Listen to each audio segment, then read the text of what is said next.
Before we begin, take 1 second to subscribe to this channel. And make sure you watch until the very end. Because what happens in hour 5 will change everything you think you know about this man. Everyone in the bar saw him the moment he walked in. He did not smile. He did not look around. He did not try to impress anyone. He just sat down in the corner booth like he owned the air in the room. The music was loud, but people still whispered about him. He wore a simple black jacket, no flashy watch, no gold chain. But there was something about him that made even loud men lower their voices. At the other side of the room, she was laughing with her friends. She worked long hours at a small office and rarely went out. Tonight was supposed to be simple. Laugh, go home. She had no idea her life was about to change because of one foolish dare. Her friend leaned close and pointed at the man in the corner. I dare you to kiss the serious guy. 5 seconds. That's it. She laughed at first. Everyone laughed. It was just a silly game. The kind people forget the next day. But her friends kept pushing. They said she would never do it. They said she was too scared. She looked back at him. He sat still, staring at nothing like the world bored him. Something about his calm face made her want to prove them wrong. Her heart beat fast as she stood up. Each step toward him felt heavier. People noticed. Some even turned to watch. She reached his table. He looked up slowly. His eyes were sharp, steady, and very awake. Close, he did not look angry. He looked careful, like a man who trusted no one. Before she could lose courage, she leaned down and pressed her lips gently to his cheek. 5 seconds. That was the deal. The bar went quiet. When she pulled away, her face burned with embarrassment. She forced a smile and said, "Sorry. It was a dare." He did not smile back. He studied her face like he was reading a contract. Then he said something that made her stomach drop. "Do you always let other people decide your actions?" His voice was low, calm, and steady. Not angry, just curious. She opened her mouth but nothing came out. She expected him to yell or laugh. Instead, he stood up slowly. He was taller than she thought. "Sit," he said, pointing to the seat across from him. "Now that you've introduced yourself, you might as well stay."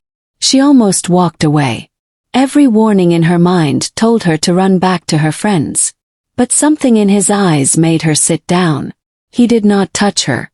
He did not move closer. He just asked simple questions. Where did she work? Did she like her job? What did she want from life? No man had ever asked her that before. Most men asked about music, clothes, or drinks. He asked about goals. She told him she wanted stability. She wanted peace. She was tired of chaos. He nodded like he understood every word. Across the room, her friends were filming and whispering. She felt embarrassed again. "It was really just a joke," she said softly. "You don't have to take it seriously." He leaned back in his seat and said, "I don't do jokes." That sentence sat heavy between them. He explained that he valued time. That he rarely came to places like this. That tonight was an exception. She noticed a black SUV outside with a driver waiting. This was no normal man. Then something strange happened. A loud, drunk man walked over and grabbed her arm. "You did your dare. Come back," he said, laughing. The serious man stood up immediately. Not fast, not loud, just firm. He removed the drunk man's hand without raising his voice. "She's staying." The drunk man looked like he wanted to argue. But when he saw the way the serious man stared at him, he backed off. No fight. No shouting. Just control. She felt safe in a way she did not understand. When she asked what he did for work, he paused. "I manage things," he said. That was all. Then his phone buzzed. He looked at the screen but did not answer. For a second, she saw a headline pop up with his face on it. The words "billionaire CEO" flashed before the screen went dark. Her heart skipped. She pretended she did not see it. But now she understood. This was not just a serious man. This was a man with power. Real power. And she had just kissed him on a dare. The air between them changed after that. She became aware of every word she spoke, every movement she made. He noticed. "Relax," he said quietly. "Money doesn't change who I am." She asked him why he looked so alone if he had everything. That question made him still. He stared at the table for a long moment. Then he said, "Because most people want something from me." She felt small hearing that. Her dare suddenly felt childish. She told him she did not know who he was before tonight, that she only saw a serious man sitting alone. For the first time, the corner of his mouth moved slightly, not a full smile. Close. He surprised her by asking if she would join him for coffee the next morning. Not at a fancy hotel, just a quiet cafe downtown. She hesitated. This was moving too fast. But she also felt something real. Not excitement, not fear. Something steady. Before she could answer, two men in suits rushed into the bar. They spoke to him in low voices. She heard words like board meeting and emergency. His company was under attack. Stocks were falling. Someone was trying to destroy what he built. He stood up again. His calm face returned. "This is why I avoid distractions," he said softly. She thought he meant her. The words hurt more than she expected. But before leaving, he turned back to her. "Coffee at 9.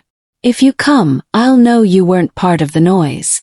Then he walked out with his team, leaving her standing in a room that suddenly felt too loud. She did not sleep much that night. Her friends kept texting. They were excited.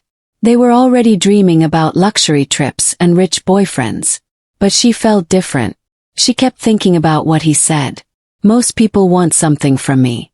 At 8:59 the next morning, she stood outside the cafe. She almost turned back 3 times. She did not belong in his world. She wore her simplest outfit. No makeup, no game, just herself. He arrived alone this time. No SUV, no team, just him. He seemed surprised she came. Most wouldn't, he admitted. They ordered coffee and sat by the window.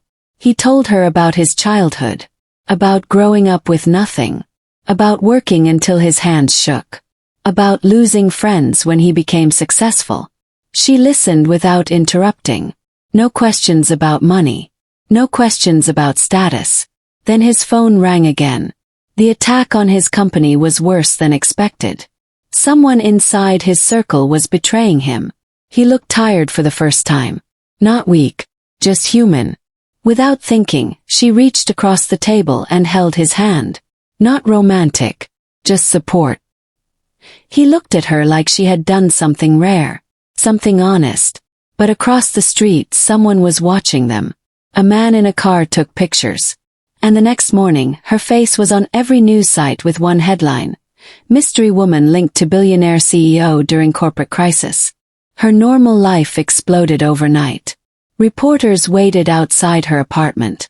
Her job called her into the office and asked questions she could not answer. Her friends stopped laughing. This was no longer a joke. He showed up at her door that evening with security. Not to control her. To protect her. "This is my fault," he said. She could see anger behind his calm face now. Someone had leaked the photos on purpose.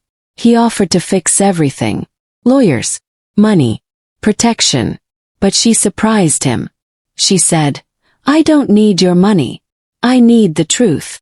She wanted to know if he trusted her or if she was just another distraction. That question hit him harder than any business attack. He admitted he almost canceled the coffee. He admitted he did not trust easily. But when she showed up, something shifted. The betrayal inside his company was revealed days later.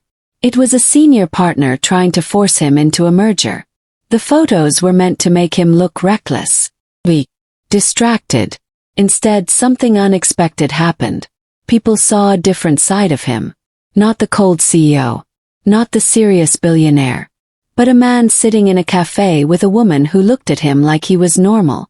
In the final scene, months later, they walked into the same bar again. No cameras. No dares. No noise. He sat in the same corner booth. This time he smiled first. She leaned close and whispered, "I dare you." And this time he kissed her first.